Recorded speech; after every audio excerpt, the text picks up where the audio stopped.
Hello good evening दोस्तों, निगम classes के YouTube channel पर मैं राजेश सर आप सभी का बहुत बहुत स्वागत करते हैं। आज फिर से मैं बच्चों की डिमांड पर जो कॉम्पिटिटिव वाले बच्चे हैं उनके लिए जीके और जीके में स्पेशल टीजीटी पॉलिटिकल वालों के लिए स्पेशल और दिल्ली पुलिस वालों के लिए ये रहेगा हमारा टॉपिक आज का पॉलिटी का रहेगा। टीजीटी पॉलिटी ही स्पेशल नहीं लिखेंगे, जीके में कोई भी जीके का ही ये रहेगा। किसका रहेगा? जीके का, चाहे वो टीजीटी हो, सीटीटी हो, सीटीटी, सीटीईटी, सीटेट और आपका एचटेट के बाद में आपका डीपी हो। इनके लिए बहुत ही अहम साबित होगा, तो आप इसे समझने का प्रयास करेंगे। यदि आपको हमारा पढ़ाया हुआ समझ में आए और तो हमारे चैनल के लिए सब्सक्राइब, शेयर, लाइक, कमेंट अवश्य करें ताकि हमारा मनोबल बढ़ता रहे और हम आपको समय पर क्लास दे सके। टीजीटी वाले बच्चे तो विशेष रूप से देखें जिनका सब्जेक्ट एसएसटी में पॉलिटिकल साइंस है, क्योंकि एसएसटी में सबसे पहले अभी टीजीटी की, यूपी टीजीटी की और पीजीटी की वैकेंसी आई है, तो कुछ बच्चे कंफ्यूजन है। उनका कंफ्यूजन सबसे पहले हम क्लियर करना चाहेंगे। जो हमारे मित्र हैं, एसएसटी है लेकिन एसएसटी के अंतर्गत 4 सब्जेक्ट, 4 ही पार्ट है इसमें। ज्योग्राफी का है और सोशलॉजी का है, आपका पॉलिटिकल का है और हिस्ट्री का है। तो जिनका बीएड में जो सब्जेक्ट बनता है उसी से रहेगा। जैसे कि सपोज दैट किसी का पॉलिटी है, पॉलिटी के साथ में हिस्ट्री है बीएड में, तो वो पॉलिटी और हिस्ट्री भरेगा, तो उनके पॉलिटी के पैरेलल उसे हिस्ट्री पढ़ना पड़ेगा। 2 में पेपर देगा। और जिसका इकोनॉमिक्स है, इकोनॉमिक्स के साथ साथ सोशलॉजी है, तो उसे इकोनॉमिक्स और सोशलॉजी। तो जो हमारा ये टॉपिक है टीजीटी वाले, वो बच्चों के लिए बहुत ज्यादा रामबाण साबित होगा जिन्होंने टीजीटी पॉलिटिकल और हिस्ट्री के साथ कर रहे हैं, या पॉलिटिकल के साथ में चाहे उनका कोई भी सिविक्स है, वो सॉरी इकोनॉमिक्स है या फिर ज्योग्राफी है, लेकिन उसमें इंक्लूड पॉलिटिकल है। तो अन्यथा यूपीएससी लेवल के या यूपी पीसीएस लेवल के जो बच्चे तैयारी करते हैं और जिसमें राज व्यवस्था से क्वेश्चन आते हैं, तो उनके लिए हमारी ये आज की वीडियो रामबाण साबित होगी। और ये वीडियो यदि आपने नहीं देखी तो कुछ नहीं देखा, ये वीडियो आपको देखना बहुत ही अहम है। आज हम वो चीज लेके आए हैं, वो चीज पढ़ाने जा रहे हैं आप लोगों के लिए, जो कि कुछ टीचर इसे छुड़वा देते हैं या कुछ टीचर के पास इसका स्टडी मटेरियल नहीं है, और मटेरियल है तो इसे एनालिसिस नहीं करते हैं, तो हम उसे एनालिसिस करेंगे। सबसे पहली बात तो ये आई कि भारतीय संविधान। अब हम ये बार बार क्यों कहते हैं भारतीय संविधान, भारतीय संविधान? भारत की सबसे बड़ी परीक्षा आईएएस होती है, यूपीएससी जो कंडक्ट कराती है, उनके लिए सबसे बड़ी परीक्षा की तैयारी वाले बच्चों के लिए, तैयारी वाले हमारे मित्रों के लिए, स्टूडेंटों के लिए, शेरनियों के लिए, शेरों के लिए हम ये लेके आए हैं कि पॉलिटी में सबसे पहले तो बात ये आती है कि वो व्यक्ति कौन थे जिन्होंने सबसे पहले ये मांग की थी और कब की थी कि भारतीयों के लिए संविधान होना चाहिए। तो वो व्यक्ति थे तिलक जी। अब आप कहेंगे तो इसमें स्पेशल क्या बता दिया सर, ये तो पहले वीडियो में भी आपने बताया। बाल गंगाधर तिलक एक हमारे क्रांतिकारी हुए, बाल गंगाधर तिलक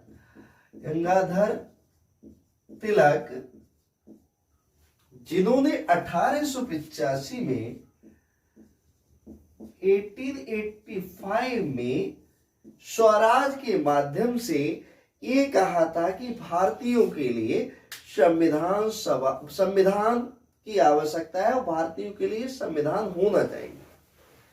ठीक है, तो स्वराज की रिपोर्ट, स्वराज के माध्यम से, स्वराज के माध्यम से हम बोलेंगे ज्यादा, उतना ज्यादा लिखेंगे नहीं क्योंकि लिखने से टाइम वेस्ट ज्यादा होगा। आप हमारे नोट्स रेडी करते जाएं जो हम बोलते हैं उसको।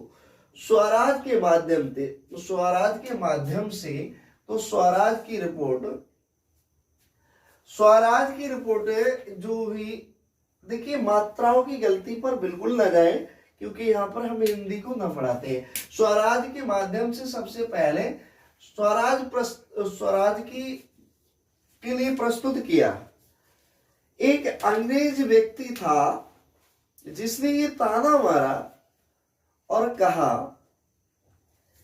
कि अगर आप संविधान की बात करते हो भारतीयों, तो आप में कोई व्यक्ति ऐसा है जो संविधान बना सकता है या संविधान के लिए बनाने की क्षमता रखता है। तो वो व्यक्ति कौन थे जिन्होंने इस चैलेंज को, इस चुनौती को स्वीकार किया कि हाँ, हम भारतीय संविधान बना सकते हैं। सबसे पहले उस अंग्रेज की चुनौती को स्वीकार किया, उस व्यक्ति का नाम, उस शख्स का नाम था मोतीलाल नेहरू। मोतीलाल नेहरू था। तो इन्होंने इसकी चुनौती को स्वीकार किया और 1928 में एक संविधान बनाकर प्रस्तुत किया। हालांकि ये निष्फल रहा, सफल नहीं हुआ, लेकिन इन्होंने उस अंग्रेज की बात के लिए चुनौती को स्वीकार किया था। किन्होंने? मोतीलाल नेहरू ने। स्वराज के माध्यम से बाल गंगाधर तिलक जी ने बात कही। अब इसमें एक और अपवाद बनेगा, एक और क्वेश्चन आएगा कि 1922 में तो गांधी जी भी ये कहते हैं कि भारतीयों के लिए संविधान होना चाहिए, संविधान सभा होनी चाहिए। तो अगर इस तरह से क्वेश्चन पूछ ले कि पहले व्यक्ति वो कौन थे जिन्होंने 1922 में ये कहा कि भारतीयों के लिए संविधान सभा होनी चाहिए, तो आपका आंसर होगा वो व्यक्ति थे महात्मा गांधी। कौन थे? महात्मा गांधी। महात्मा गांधी जी ने ये 1922 में कहा कि भारतीयों के लिए संविधान सभा होनी चाहिए, लेकिन भारतीयों की स्वेच्छा के अनुसार। सबसे पहले व्यक्ति वो कौन थे जिन्होंने संविधान की मांग की? तो स्वराज के माध्यम से वो व्यक्ति थे बाल गंगाधर तिलक। और स्वराज रिपोर्ट किसने प्रस्तुत की? तो ये पंडित जवाहरलाल नेहरू ने। ये बात क्लियर होना बहुत जरूरी थी। वो व्यक्ति कौन थे जिन्होंने पहला संविधान प्रस्तुत किया? मोतीलाल नेहरू। लेकिन वो निष्फल रहा, सफल नहीं हुआ। अब बात आती है कि बात करते हैं काम की। काम की तो ये बात हुई थी, लेकिन इस चीज को आप जानते थे। तो सबसे पहली बात पहले भी हम बता चुके हैं, क्योंकि जीके क्या, यानी आपको जीके के माध्यम से पढ़ा रहे हैं। भारतीय संविधान अस्तित्व में आया, अस्तित्व में कब आया, किस योजना के तहत बना, किस योजना के तहत बनाया गया, उस समय इंग्लैंड में सरकार किसकी थी, और भारतीय संविधान कब तैयार हुआ, कब लागू हुआ, कब अंगीकृत हुआ, कितने आर्टिकल अंगीकृत के समय लागू किए गए, और पूर्ण रूप से लागू कब हुआ। भारतीय संविधान में कुल कितने आर्टिकल हैं, भारतीय संविधान में कुल कितने भाग थे और भाग हैं, अनुसूचियां कितनी थी जब मूल रूप से बनके तैयार हुआ था, अब कितनी है, मूल रूप से बनके तैयार हुआ अनुच्छेद कितने थे, अब कितने हैं, रिट क्या है, रिट कितनी थी, इस पे हम आज चर्चा करेंगे। मेरे वीडियो को अंत तक अवश्य देखें, क्योंकि रण का आगाज हो चुका है। जिन्हें टीचर बनना है मेरे मित्रों, सबसे पहले में special for TGT, PGT, CTT, HTET, UP TET, super TET, Bihar TET, MP TET, Rajasthan TET और व्याख्याता जो आप बोलते हैं क्या, यूजीसी नेट वगैरह, इनके लिए स्पेशल आज का टॉपिक रहेगा। और ये चांस जो अभी गोल्डन चांस मिला है कि भर्तियां आई हुई है टीचर की, टीजीटी की वैकेंसी आई हुई, क्या पता हमारा समय निकलने के बाद फिर पछताए होत क्या जब चिड़िया चुनी खेत। तो मेरे शेर, मेरे वीर जवानों, बंदूक उठा लो और इस तरह से अर्जुन की तरह निशाना मान दो कि नीचे देखते हुए ऊपर को मार दिया निशाना। और उसी तरह से जो शेरनियां हैं वो चंडी का रूप धारण करके, दुर्गा का रूप धारण करके, शेर की सवारी करके आप लोग युद्ध के मैदान में उतर आए और आपकी विजय निश्चित होगी, क्योंकि हम आपके साथ हैं, हमारी दुआएं आपके साथ हैं, आपके माँ बाप की दुआएं आपके साथ हैं। आप जब थोड़ा सा मोटिवेशन का टॉपिक लेंगे, क्योंकि आपकी माँ जो अपनी सुंदरता गवा देती है आपकी सुंदरता के लिए, तो उनकी लिए तो आपका उत्तरदायित्व बनता है कुछ करने का।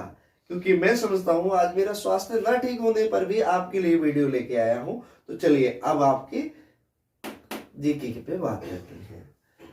तो सबसे पहले 1922 में महात्मा गांधी जी, देखिए जब सेकेंड वर्ल्ड वॉर था, चल रहा था, तो अंग्रेजी सरकार के लिए हमारी भारतीय सेना की आवश्यकता पड़ी। तो अंग्रेजों ने ये कहा कि आप अपनी सेना हमें दें और युद्ध के पश्चात आप अपनी संविधान का निर्माण कर लीजिए। इससे पहले हम मांगते रहे डोमिनियन स्टेट, तब अंग्रेज जो इंग्लैंड जो हमारे यहाँ राज्य करते थे उन्होंने इस बात को कतई नहीं स्वीकारा। जब उन्हें हमारी जरूरत पड़ी तो उन्होंने ये कहा, 1940 में इस बात को कहा कि ये भी आएगा कि कब अंग्रेजों ने ये बात स्वीकार की कि भारतीयों के लिए संविधान सभा हो, और संविधान सभा भारतीयों की इच्छा के अनुसार। जब उन्हें हमारी आवश्यकता पड़ी, सेकेंड वर्ल्ड वॉर चल रहा था, उस समय उन्होंने कहा कि भारतीयों की सेना के बगैर, क्योंकि विश्व युद्ध चल रहा था, भारतीय सेना के बगैर हमारा विजय प्राप्त करना असंभव है, इम्पॉसिबल है। तो 1940 में इन्होंने इस बात को माना था कि आप अपनी संविधान सभा बना लीजिए और अपनी, लेकिन युद्ध के बाद तो इस चीज पर गांधी जी ने ये बात कह दी कि युद्ध के बाद क्यों, युद्ध के समय क्यों नहीं। तो इस बात पे भी नहीं बनी। अब बात आती है, ठीक है, संविधान सभा, हमारा भारतीय संविधान किस योजना के तहत बनाया गया, क्वेश्चन उठाया जाएगा। हमारा जो संविधान बनाया गया वो किस योजना के तहत बनाया गया। तो भारतीय संविधान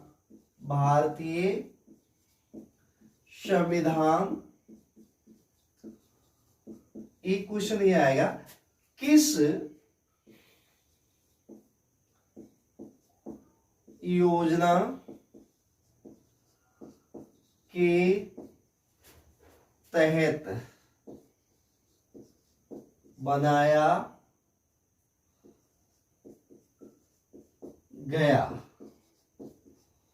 ठीक है, ये तो हो गया आपका क्वेश्चन। अब वो ऑप्शन में दे देगा, क्रिप्स मिशन,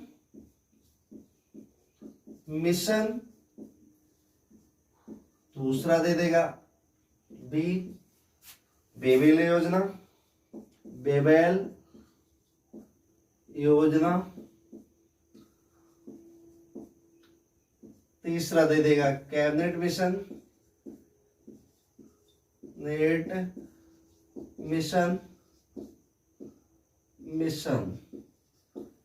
चौथा दे देगा शिमला समझौता।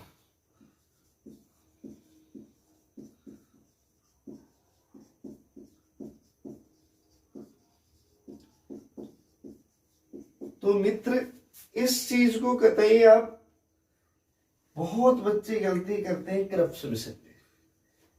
हमारा जो संविधान था क्रिप्स मिशन योजना के तहत कतई नहीं बनाया।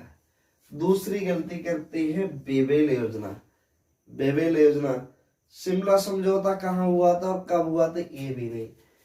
3 कैबिनेट मंत्रियों का एक समूह आया था, उसको बोला गया था कैबिनेट मिशन, और वो कैबिनेट मिशन योजना के अंतर्गत हमारा भारतीय संविधान बनाया गया था। उस समय इंग्लैंड में एटली की सरकार हुआ करती थी। किसकी सरकार हुआ करती थी? एटली की।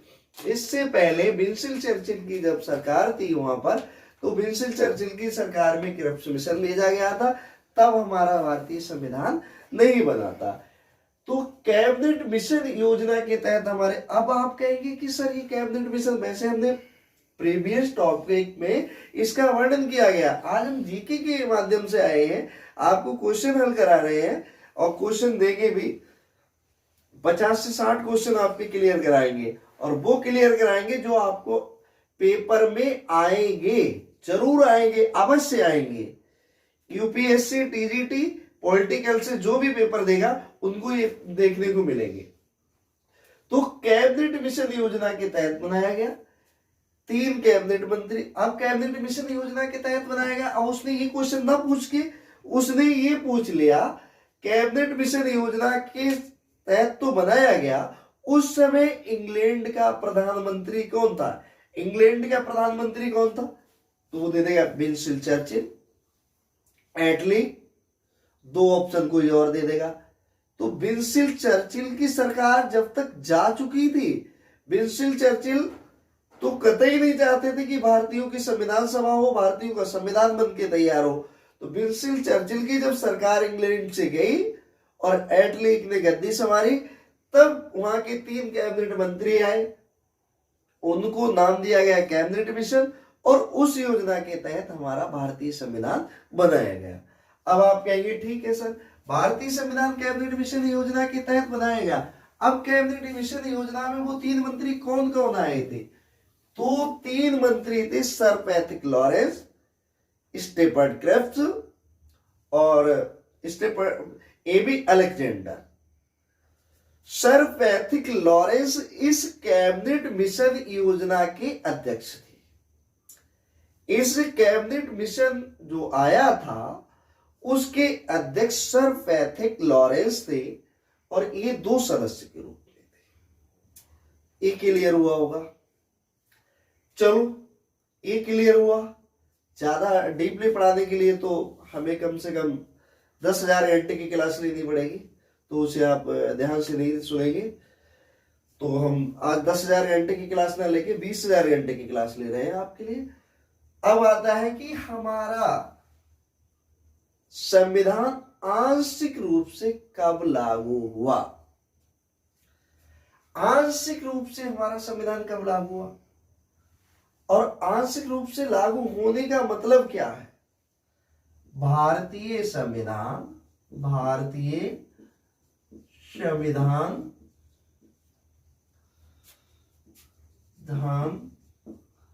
आंशिक रूप से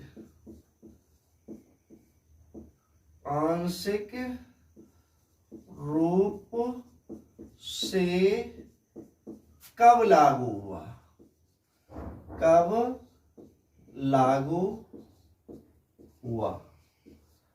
अब आप कहेंगे कब लागू हुआ? क्वेश्चन नंबर 2, 26 नवंबर 1949 के लिए। तो आंसर आप क्या देंगे? 26 ऑफ नवंबर 1949 1949 को हमारा भारतीय संविधान लागू हुआ। आंशिक रूप से लागू हुआ, पूर्ण रूप से नहीं। अब आप बात करेंगे आंशिक रूप से लागू होने का मतलब क्या है और पूर्ण रूप से लागू होने का मतलब क्या है। तो इस पर बहुत कंफ्यूजन है, कभी कभी वो पूछ लेता है, कहते हैं कि 15 आर्टिकल लागू हुए थे, कभी कभी कहते हैं 16 आर्टिकल लागू हुए। तो कतई कंफ्यूजन में मत रहिए। 26 नवंबर 1949 को भारतीय संविधान के 16 आर्टिकल लागू किए गए थे, 15 लागू नहीं किए गए थे, 16 आर्टिकल लागू। क्वेश्चन में ये दे सकता है, क्वेश्चन इस तरह से बनेगा कि भारतीय संविधान 1949 को आंशिक रूप से लागू हुआ, तो उसमें कुल कितने आर्टिकल लागू किए गए। ऑप्शन में दिया होगा 15 आर्टिकल, 16 आर्टिकल, 21 आर्टिकल, 14 आर्टिकल। तो आपको 15 नहीं लगाना है, 16 आर्टिकल लगाना है। अब वो देता है कि पूर्ण रूप से कब लागू हुआ था, तो आप बता देंगे भारतीय संविधान पूर्ण रूप से 26 जनवरी 1950 को लागू। ठीक है, कोई बात नहीं। अब बात आती है 26 जनवरी 1950 को जब भारतीय संविधान पूर्ण रूप से लागू हुआ, तो भारतीय संविधान में कुल कितने अनुच्छेद थे, कुल कितनी अनुसूचियां थी और कुल कितने भाग थे। 26 जनवरी 1950 को भारतीय संविधान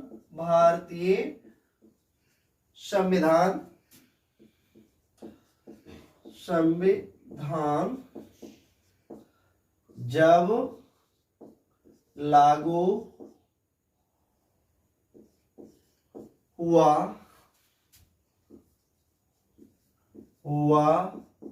तो संविधान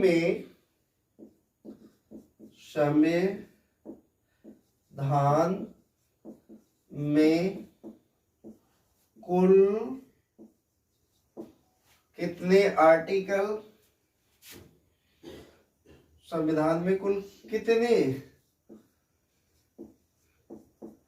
आर्टिकल, अनुच्छेद लिखो, हिंदी में बोलते हैं अनुच्छेद थे, और अब कितने हैं। तो 26 जनवरी 1950 और अब 26 एक तरफ हमने ये बना लिया 26 जनवरी 1950 और अब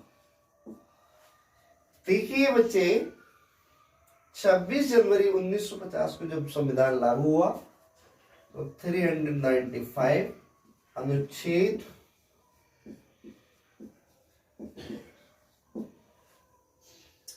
8 अनुसूचियां,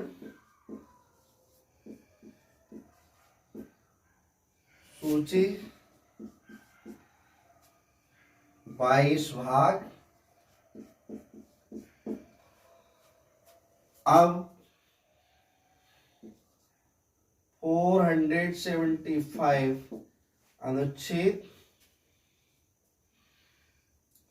12 अनुसूची, अनुच्छेद 12 अनुसूची,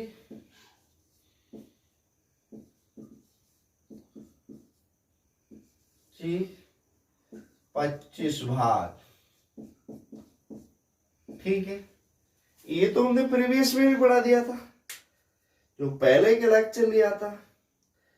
अब वो ये ना पूछ के ये पूछ ले कि सर भारतीय संविधान में कितनी रिट है, रिट कितनी है। भारतीय संविधान में रिट यानी याचिकाएं कितनी है, ये टॉपिक के लिए छुड़वा दिया जाता है। जो जुडिशरी के बच्चे हैं उनके लिए बताया जाता है। भारतीय संविधान में रिट की संख्या 5 है। रिट कितनी है? आंसर में देंगे आप 5। दोस्त ये 5 रिट हैं, ठीक है, 5। कौन कौन सी 5 है रिट? अब इनका हम वर्णन करेंगे, इनका वर्णन विस्तार से करेंगे और एग्जाम्पल के साथ करेंगे ताकि आपको समझ में आए।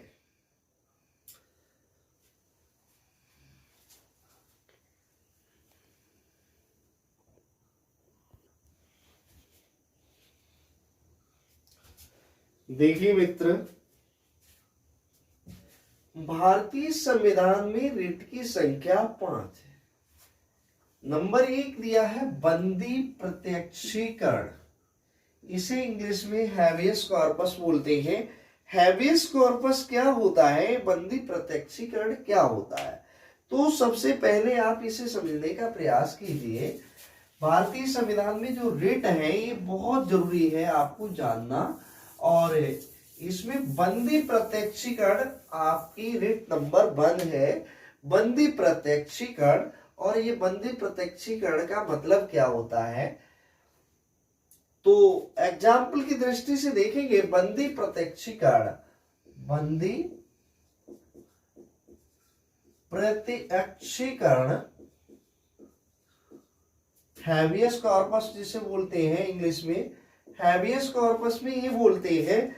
और ये बंदी प्रत्यक्षीकरण वो होता है जब कोई पुलिस, स्थानीय निकाय या स्थानीय पुलिस किसी व्यक्ति को पकड़ लेती है और उसे कई दिनों तक, 1 दिन, 2 दिन, 3 दिन, वैसे कायदे में तो ये होता है कि किसी भी मुलजिम को पुलिस पकड़े और 24 घंटे के अंदर में उसे न्यायालय में पेश करना पड़ता है। यदि वो ऐसा नहीं करती है, स्थानीय पुलिस अपनी कस्टडी में रखना चाहती है, तो उसे लिखित में जवाब देती है। जो न्यायिक जुडिशरी है, जिला कोर्ट या हाई कोर्ट, जिस कोर्ट के अंतर्गत वो आती है, तो वो उसे बताएगी कि उसका कारण बताएगी कि उसे किस लिए रोक रखा है। जैसे कि सपोज दैट, ऐसे आपकी बंदी प्रत्यक्षीकरण नहीं समझ में आएगा, मैं समझाने का प्रयास करूंगा आपको और आप समझने का भी प्रयास करेंगे। ये बहुत अच्छा सवाल बनता है। हैबियस कॉर्पस इसे इंग्लिश में बोलते हैं। तो हैबियस कॉर्पस क्या होता है, और ये ऐसे शब्द होते हैं जो यूज में कम होते हैं, तो स्टूडेंट इसमें क्या होते हैं कि ये क्या आ गया। और अधिकांशतः जो लॉ की पढ़ाई करते हैं या जुडिशरी में जाते हैं, तो उनके लिए तो बड़ी बात नहीं होती है, लेकिन बड़ी बात उनके लिए होती है जो इसे ध्यान से ना पढ़ते हैं, और इसे पढ़ते हैं तो प्रत्यक्षीकरण, बंदी प्रत्यक्षीकरण ऐसे शब्दों से वो घबरा जाते हैं। तो इसके लिए जब तक एग्जाम्पल से नहीं बताएंगे आपको समझ में नहीं आएगा। सपोज दैट कोई व्यक्ति है, जैसे कोई व्यक्ति ले लिया, आपने ले लिया गोविंद। गोविंद को पुलिस पकड़ के ले गई,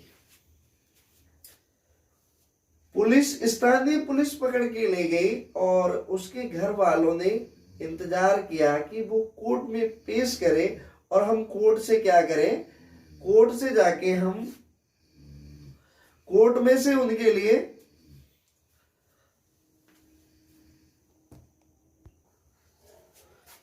देखिए, हैबियस कॉर्पस में गोविंद नाम के व्यक्ति को स्थानीय पुलिस पकड़ के ले गई है, और उसके घर वाले चाहते हैं कि इसे न्यायालय में पेश किया जाए ताकि न्यायालय में हम इनके जमानत कराएं या जो भी है हम करें। पुलिस उसे क्या करती है, उस गोविंद नाम के व्यक्ति को अपनी कस्टडी में लेती है, और 24 घंटे से ज्यादा, यानी 1 दिन 2 दिन हो जाते हैं, तो भी वो उसे न्यायालय में पेश नहीं करती है पुलिस। तो क्या होता है, गोविंद के जो परिजन होते हैं, परिजन वो हैबियस कॉर्पस के तहत न्यायालय जाते हैं और इसके लिए वो क्या करते हैं, बंदी प्रत्यक्षीकरण के लिए बताते हैं और अपील डालते हैं कि हमारे व्यक्ति को 2 दिन से या 3 दिन से थाने में, पुलिस चौकी में या जो भी स्थानीय पुलिस निकाय है वहां पर बैठा रखा है और आज तक हमारे व्यक्ति को, गोविंद नाम के व्यक्ति को, गोविंद को न्यायालय में पेश नहीं किया गया। तो क्या करेंगे जज साहब, वहां से बंदी प्रत्यक्षीकरण के लिए हैबियस कॉर्पस जारी कर देंगे और उनसे कारण पूछेंगे, या तो इसे जज साहब के सामने पेश करें, न्यायालय में लाए, अन्यथा इसका कारण बताएं। तो ये चीज कहलाती है बंदी प्रत्यक्षीकरण।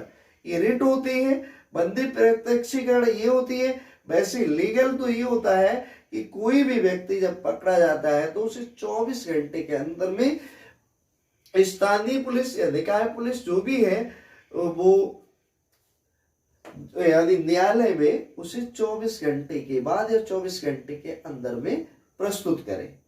ऐसा यदि नहीं करती है तो उसके लिए जज साहब हैबियस कॉर्पस यानी न्यायालय हैबियस कॉर्पस लागू कर सकता है, बंदी प्रत्यक्षीकरण लागू कर सकते हैं। तो ये तो होती है रिट नंबर 1, बंदी प्रत्यक्षीकरण। क्लियर हुआ होगा मैं समझता हूं, बंदी प्रत्यक्षीकरण इसे कहते हैं।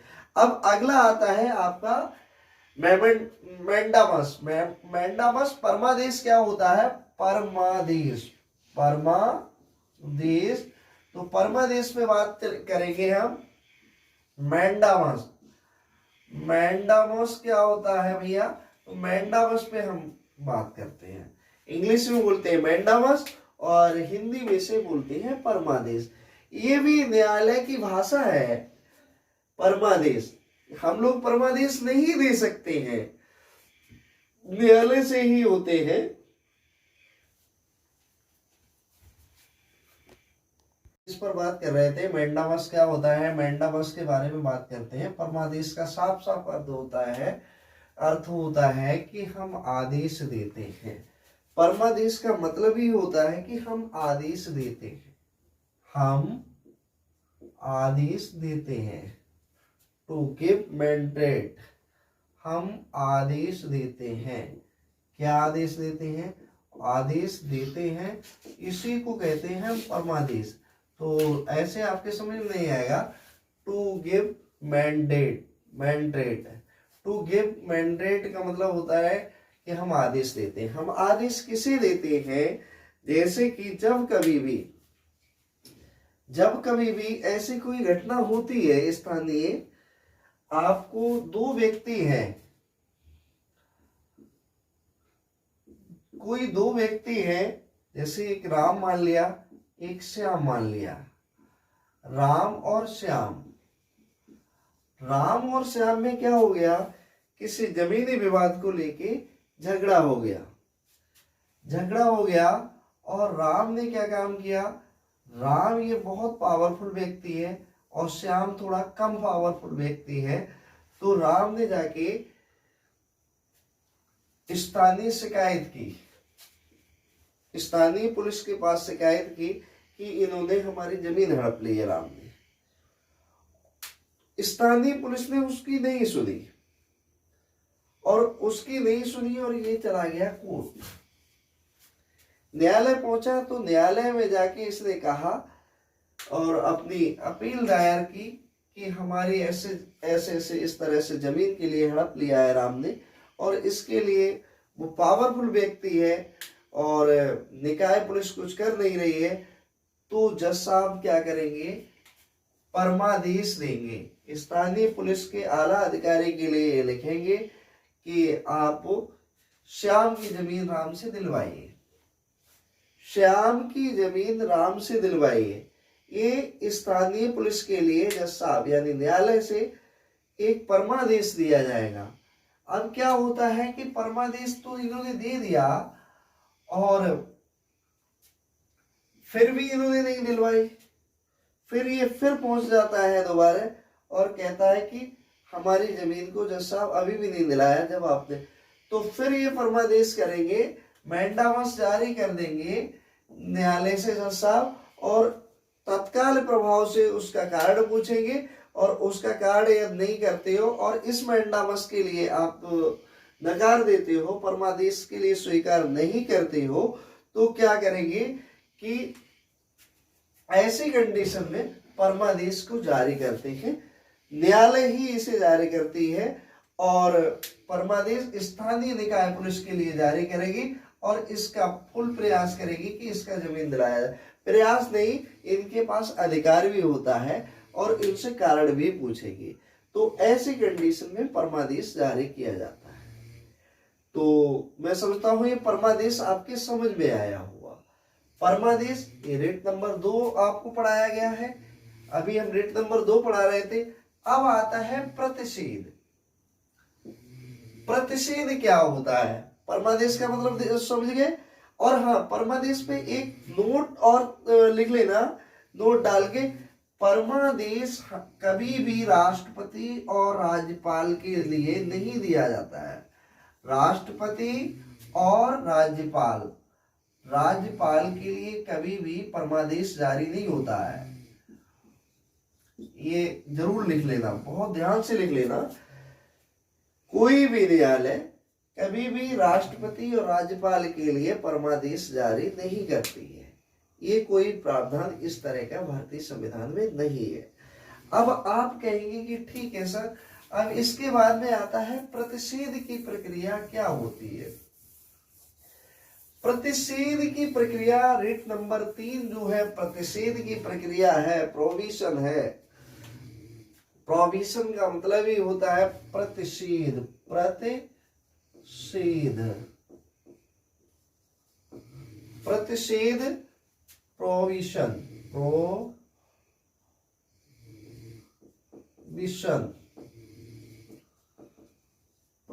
बोलते हैं प्रतिषेध के लिए। और ये प्रतिषेध जब होता है, जब ये प्रतिषेध की प्रक्रिया होती है मेरे भाई, इसको बहुत अच्छे से समझना और मैं समझाने का फुल प्रयास करूंगा। पढ़ तो लेते हैं लेकिन समझ में इसीलिए नहीं आता है कि एग्जाम्पल से नहीं पढ़ाया जाता है। तो प्रतिषेध पे हम बात करेंगे।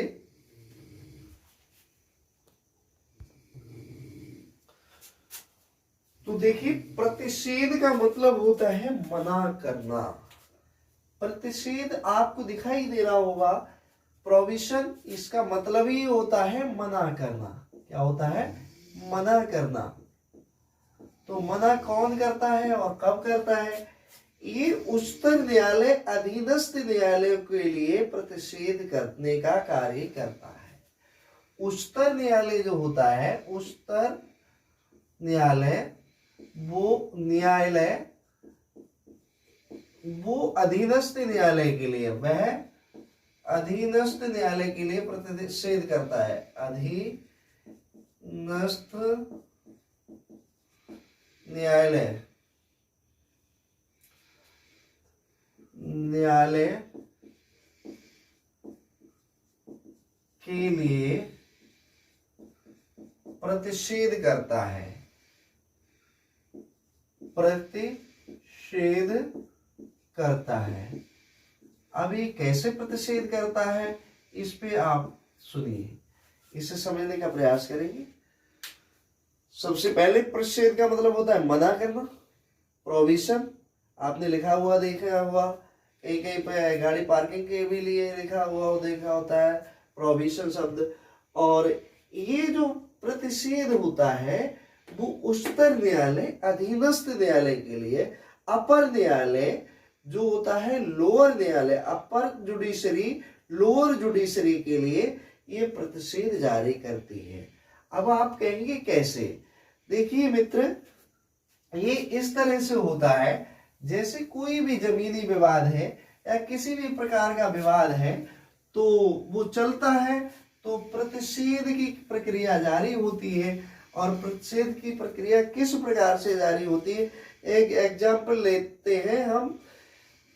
एक पवन है और एक है आपके पवन और दूसरे हैं चरण। पवन और चरण ये दो व्यक्ति हैं। ये दो व्यक्ति हैं, इनमें पवन की नेतागिरी बहुत अच्छी गुडविल है, नेताओं के साथ बैठ उठ है, आला अधिकारियों के साथ बैठ उठ है, और चरण सीधे स्वभाव के। पवन ने क्या किया, इनकी जमीन या इनका कुछ भी इस तरह की जमीनी विवाद से लेके या कोई और इनकी जमीन को हड़प लिया।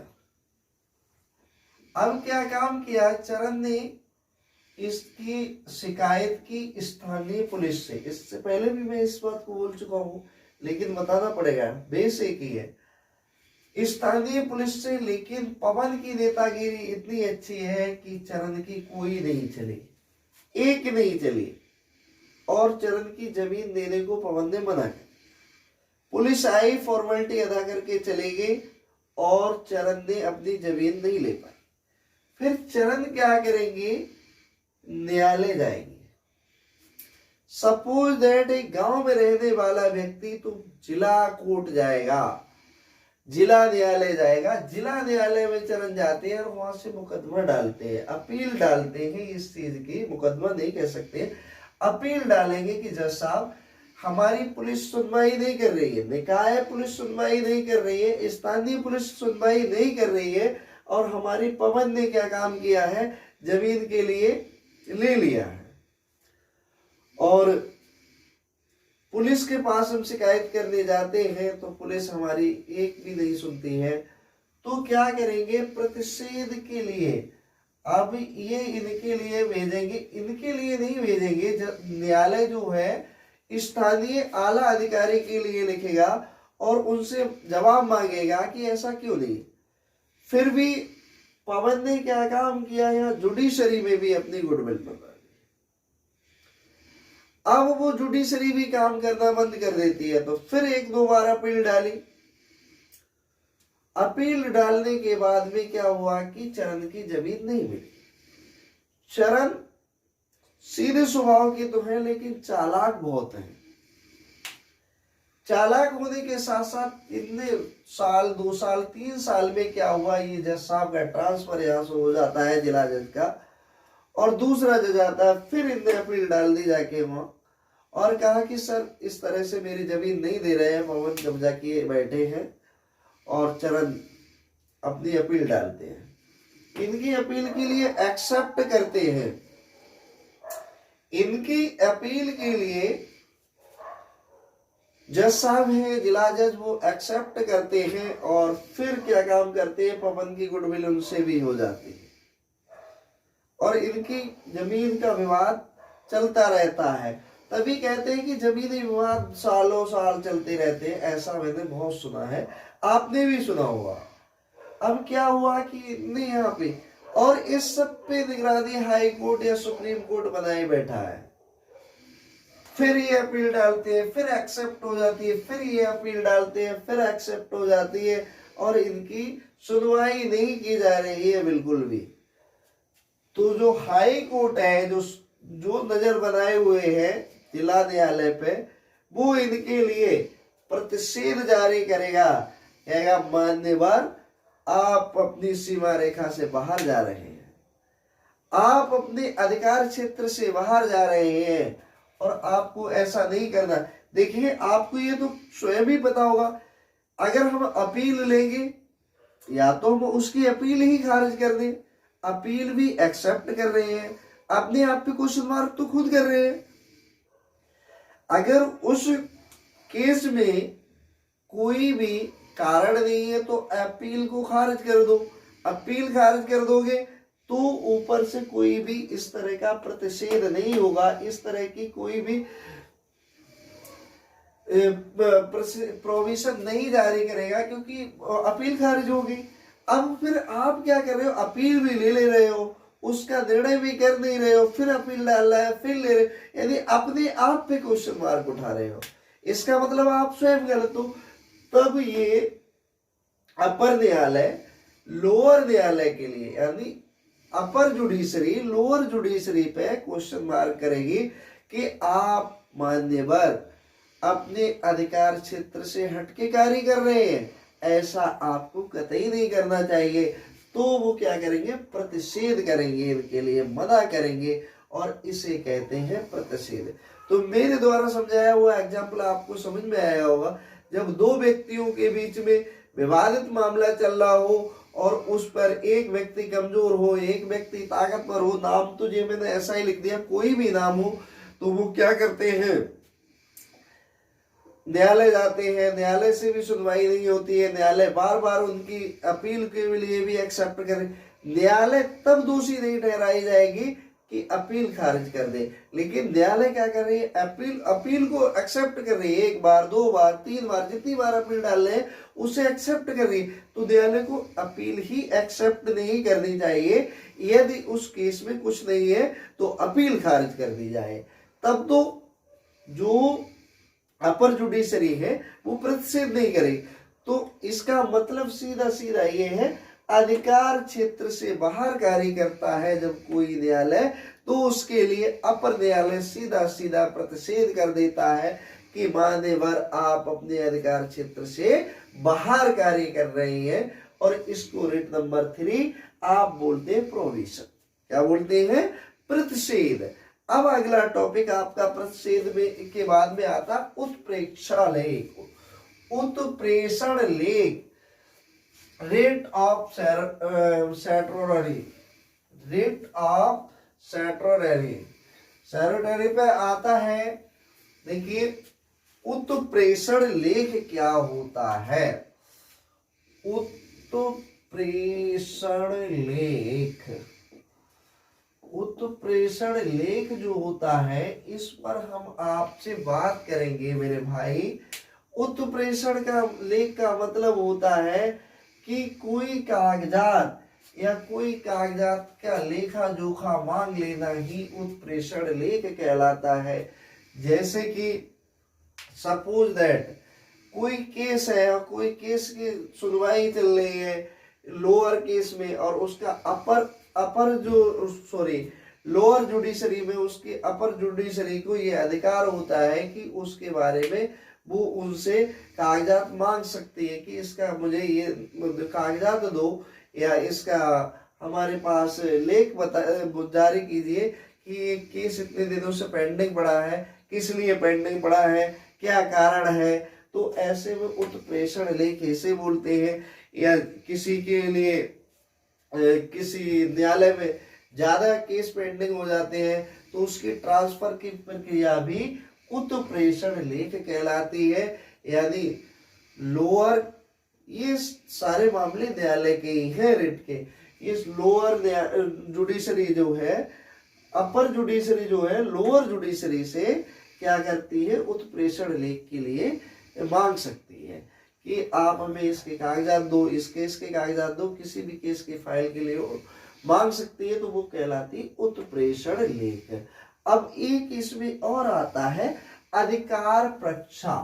ये इन रिट नंबर 5 है और ये इनमें बहुत ज्यादा ही आवश्यक है। क्वा वारंटो, क्वा वारंटो क्या होता है, अधिकार प्रक्षा होता है। अधिकार प्रक्षा, इसे क्वा वारंटो बोलते हैं। और ये इन पांचों में भी बहुत ज्यादा इंपॉर्टेंट होता है क्वा वारंटो। क्वा वारंटो में क्या होता है, क्वा वारंटो किसे कहते हैं, इसको आप समझने का प्रयास करेंगे क्वा वारंटो को। और यही आपकी रिट वाला टॉपिक यहाँ खत्म हो जाएगा। इसके बाद में फिर अगला टॉपिक आएगा संविधान संशोधन का।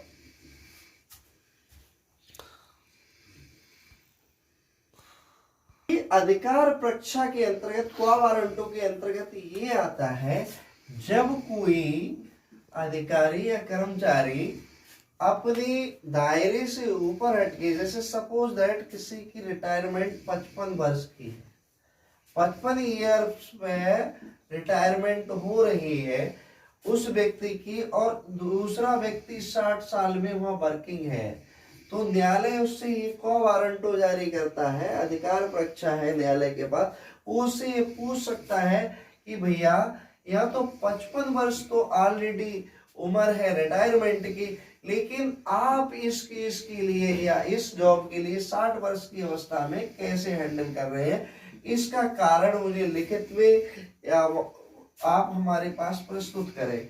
तो ये कोवारंटो इस प्रकार से होती है, जैसे कि सपोज दैट किसी भी जुडिशरी की ही बात कर लेते हैं, 62 वर्ष आपकी जज साहब की उम्र होती है रिटायरी की, जज की, लेकिन एक व्यक्ति कोई ऐसे हैं जो 70 साल में जज की कुर्सी पर बैठे हैं, तो अपर न्यायालय जो सुप्रीम कोर्ट है या फिर अधीनस्थ से ऊपर जो भी उसका न्यायालय उसका होगा, वो न्यायालय उनके लिए ये पूछने का अधिकार है, अधिकार परीक्षा है कि आप ये बताइए 62 वर्ष में तो जज साहब की रिटायरी हो जाती है, लेकिन आप 70 वर्ष की उम्र में कैसे यहाँ पे विराजमान है।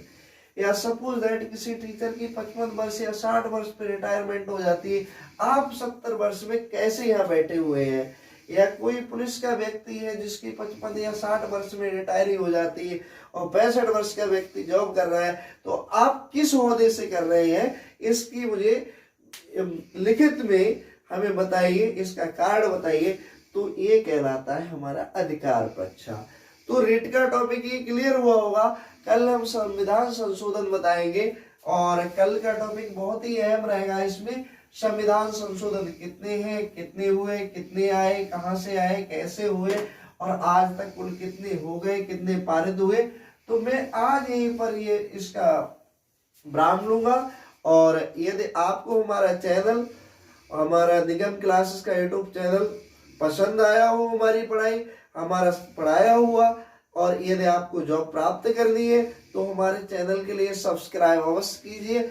अनसब्सक्राइब जब कर लीजिए जब आपको जॉब मिल जाए। लाइक, कमेंट, शेयर अवश्य करें ताकि हमारा मनोबल बढ़ता रहे। Thank you for watching this video.